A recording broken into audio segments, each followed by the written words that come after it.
It's our weekly discussion of current events. We call it Moral Side of the News, and we're glad you're here. I'm John Blim with the WHAS Crusade for Children. We say happy Passover and Easter to our panel this week. Reverend Silas McClain, retired Christian Church Disciples of Christ. Rabbi Stan Miles, Louisville Melton School. Reverend Daniel Corrie Shull, Burnett Avenue Baptist Church. And Father Joe Graffis, Archdiocese of Louisville. We begin today with a neighborhood taking policing into its own hands. Homeowners in the polo fields in eastern Jefferson County say they're fed up with car break-ins and package thefts. So they have installed license plate reader cameras at the entrances of their subdivision so they can instantly pull up time-stamped images of the make, model, color, and the license plate number of cars. Privacy advocates say it's an intrusion into a person's private life. We turn to our panel on Moral Side of the News. And panelists, what do you think about that? I think together with the second topic that we're going to cover today, the ghost guns, I have a real fear that American civilization is becoming more and more tribal. And it's defend yourself and make sure that you have arms. And it just doesn't seem like the good aspects of the America of a few years ago. There were really negative aspects, no doubt about it, but there wasn't this sense of battening down the hatches and tribalism and photographing cars and license plates. And I understand the reasons. I understand the reasons because I will tell you that for the last 6 months, I've put bills in United States mailboxes and they were never delivered to the people I was writing the check. And it's a frightening world. I think I saw it differently, Stan. I thought that maybe that was a way to help the police who have so much on their plate. And this is a way of a surveillance, if it's a deterrent to people entering that neighborhood that shouldn't be there. Maybe that's a good thing. So I kind of saw it in that direction. Well, I think you're right. It's like every question that we have. You know, there are good aspects of this question, and I think you've articulated that. I can see some real need for this if it helps the police. The downside, of course, I think, is that anybody can evidently have access to this information, anybody in the neighborhood. And so they can keep track of all their neighbors, and that's not such a good thing. I wish the use of the cameras was limited in some way, either to the those who were in charge of polo fields in terms of governmental administration of that area or the police, but for everybody to get that information, that concerns me. So there's good, just like with the internet, and there's bad.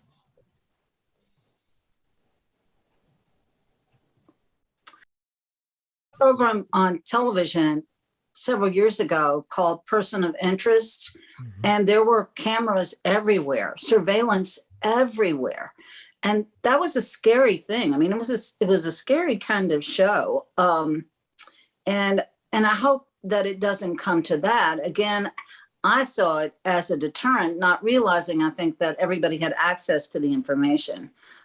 Maybe there is a way to limit the access that would not be so invasive. I don't know.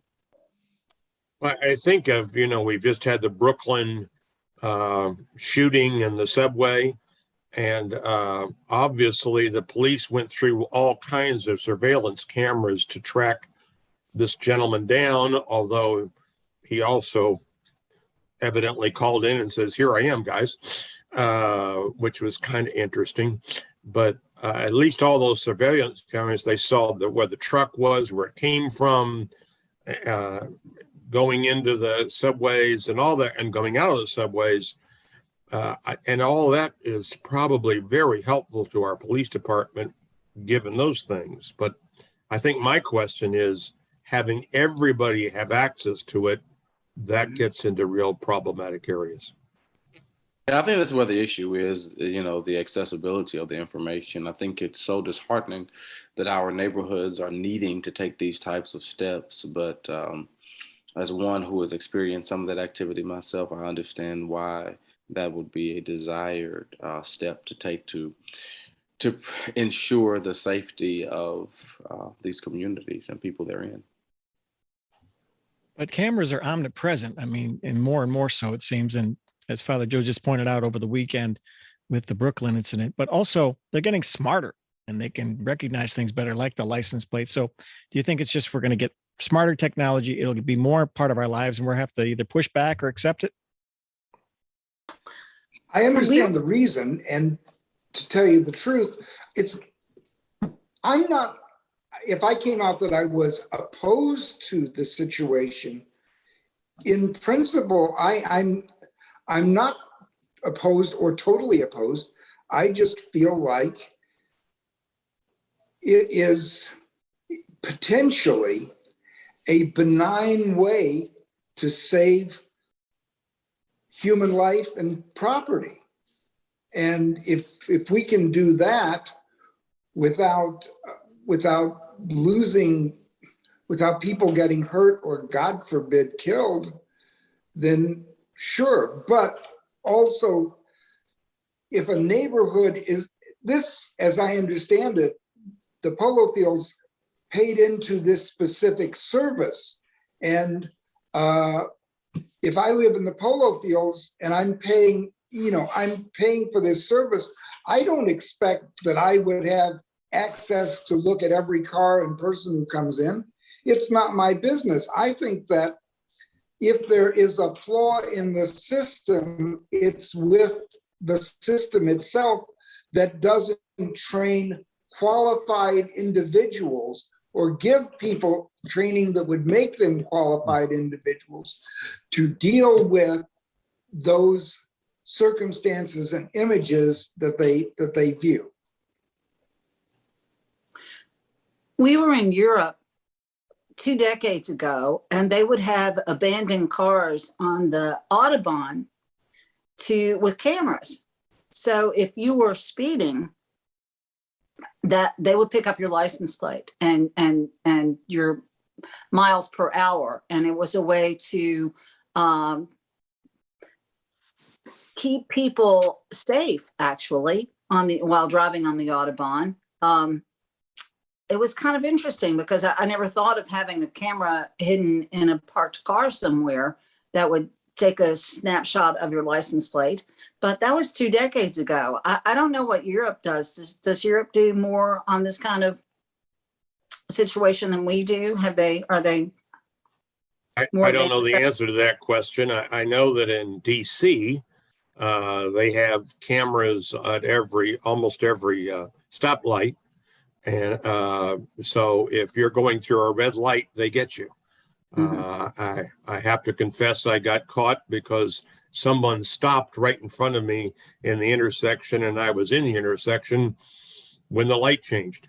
But that didn't make any difference to the camera, and I probably shouldn't have gone into the intersection when I did, so I had to pay a fine. But that's pretty common, and I think they're looking at that kind of thing in Jefferson County.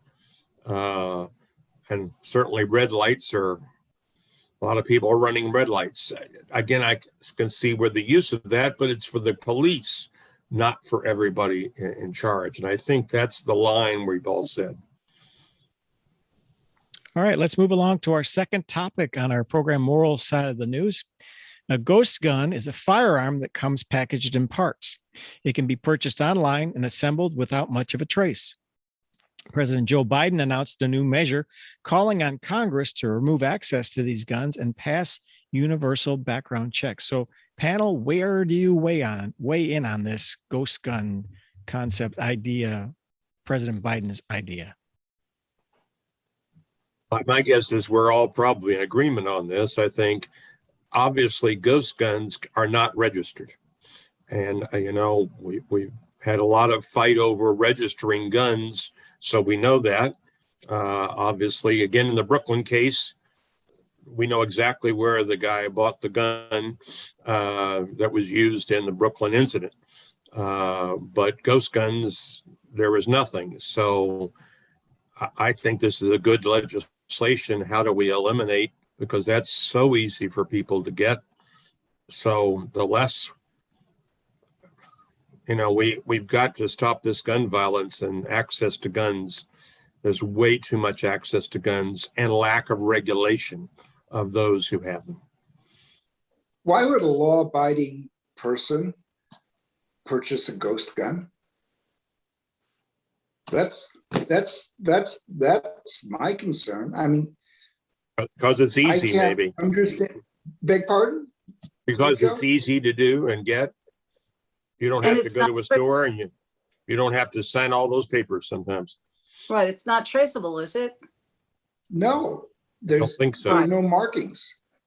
Right. So the non-traceable aspect is very important.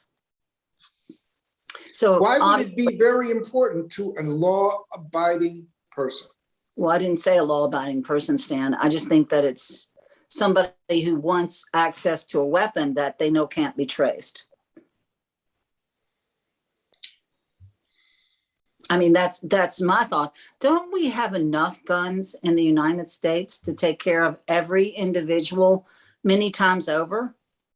Don't we have more weapons than any other country in the world? Personally?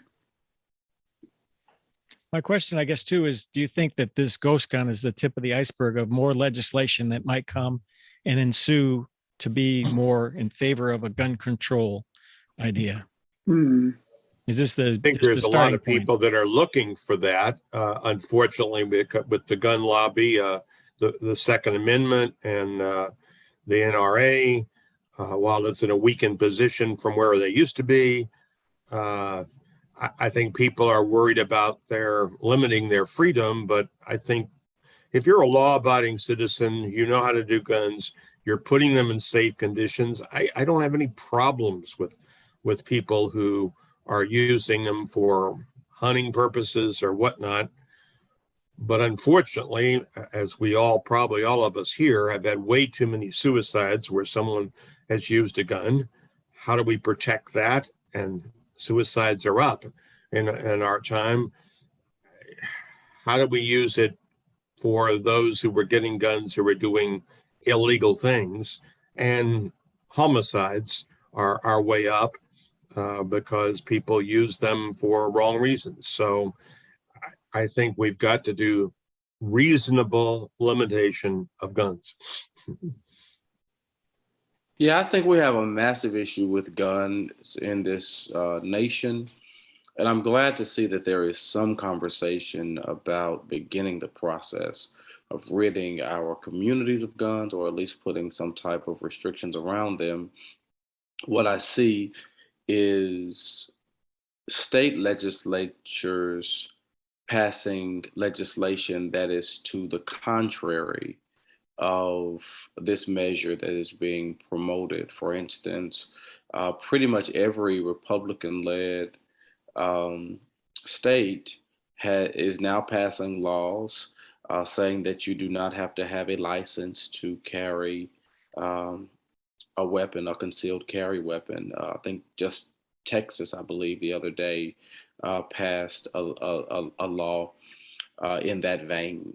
And so we need to have a real conversation in the United States of America about gun violence and about, will we be a nation that supports life, or will we be a nation that will allow anarchy to happen just so that we can say that we support the right to carry guns? And I don't know that I've ever heard anybody really argue against people being able to have guns legally. But we have a lot of guns out there illegally, and the extreme measures that people are taking to make it even less formalized is disconcerting to me. And so I'm glad that President Biden is putting forth this piece of legislation. I agree with you, Corrie, that there's way too much guns. Obviously, we have a lot of discussion about January 6th, the insurrection a couple of years ago. Looking back on that, sometimes I said, thank God a lot of people, and I don't know how many people were carrying guns, and some were carrying guns. But boy, that could have gotten really, really disastrous if people had started using guns. And and many of them may have had it legally. So, I don't know how you would have controlled that, but that was a very volatile situation that could have gone even worse than it did, both for the police as well as for lots of other people that were involved in all of that. I mean, I think there's just so much potential for that, that in our polarized society, we've got to be very, very, very careful. Yep, I agree. I think we've forgotten the respect for that kind of weapon. I mean, you have to respect what that weapon can do. You can't take it casually. And not only that, to teach proper use of that weapon, because it is deadly. And I think a lot of people don't understand, A, the respect, B, the care that needs to come in to take care of that, the safety measures that you have to go through in order to care for that weapon, and teaching our children and our adults that this is destruction. And I'm not sure we've done all that. I think there's a whole course out there that needs to happen, other than, here, you can go into this gun show and buy this gun. And, maybe you know how to use it and maybe you don't. So I think there's just a lot that needs to happen with each individual case, with each individual weapon. I think in addition to that is obviously we have mental illness problem, mental health problems. Amen. Yes. Which deals not just with suicide, but just a lot of other people. And for people who have some mental illness, being able to have such a deadly weapon, not only to themselves, their families, and others, I don't know how we reasonably control that for the common good of the whole country. But no other country has as much homicides as the United States, and has most other countries have all kinds of controls on that, which doesn't seem to bother them. But in our society, the absolute value is I have a right to my gun, no matter what. And I think all rights are balanced. I wish we had the same attitude for voting. I have a right to vote, and therefore you shouldn't hinder my voting. But we sometimes, with all rights, it's a wholly different issue I don't want to get into, but it's just like the logic from one side to the other side, we're arguing the exact opposite for two different issues. Yeah, with all rights come responsibility, Joe. That's what I was going to say. All right, panel, we've got about 10 minutes left. I want to get two more topics in if we can here on Moral Side of the News. And thank you for watching and listening to our program. Representative Thomas Massie of Kentucky was one of the few members of the U.S. House to vote against legislation targeting Russia for its invasion of Ukraine. Matt Lehman, his opponent running against Massie, a Democrat, said he continues his relentless support for the murderous anti-freedom regime of Putin. That's Lehman talking about Massie. So panel, your reaction to Representative Massie's vote? My reaction is, I don't think that the citizens of Northern Kentucky are in favor of Vladimir Putin conquering Ukraine. in my wildest delusions, I cannot believe that the people who live in that part of our Commonwealth believe that Vladimir Putin has a right to take over Ukraine. And so my question is, and I think that it bears scrutiny, where is Mr. Massey getting his campaign financing? Because I can't see the people in his district saying, oh yes, we're going to send money for this campaign because we're in favor of Russia being able to come into another sovereign nation and take over by lethal and brutal force. Yeah, I would have to agree. I think Representative Massey his votes have been extraordinarily disappointing and really inexcusable. The tragedy that is happening in Ukraine should be opposed roundly by every single representative and senator elected by the citizens of this nation. And I am very sorrowful that Representative Massey is from the Commonwealth of Kentucky and that he is representing our state in such a deplorable manner. I do think, though, that there has been a curious effort to make apologies or excuses for Vladimir Putin and Russia as it relates to Ukraine. And I think the groundwork for this has been set over the past 6 years, as the previous president was quite close with Putin, as Russia was found to be interfering in the United States election, and nothing was done concerning that. And now it is no wonder that people like Representative Massey would reserve or would vote in a way that would, make the statement of support for Putin.